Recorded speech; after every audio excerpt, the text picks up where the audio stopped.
आषाढी निमित्त लोहारा तालुक्यातील जिल्हा परिषद शाळा मोगा खुर्द येथील विद्यार्थ्यांनी संतांची ओळख कायम स्मरणात राहावी यासाठी दिंडीचे आयोजन केले होते। आषाढी निमित्त स्मृतीचा, श्रद्धेचा, समतेचा वारकरी संप्रदायातील भक्तासह जिल्हा परिषद मोगा खुर्द शाळेतील विद्यार्थ्यांनी गावात दिंडी काढली। यामध्ये मुले विठ्ठलाच्या वेशात तर मुली रुक्मिणीची वेशभूषा परिधान करून शाळेत अवतरली। यावेळी विद्यार्थ्यांनी नृत्य करीत फुगडीचाही आनंद लुटला।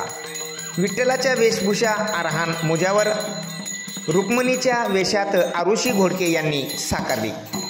कार्यक्रमाच्या यशस्वीतेसाठी राम मत्ते, लक्ष्मण भोंडवे, अंगद भोंडवेसह शिक्षिका उषा बर्डे, मुख्याध्यापक विकास घोडके, हमीद मुजावर, रईसा मुजावर यांनी परिश्रम घेतले।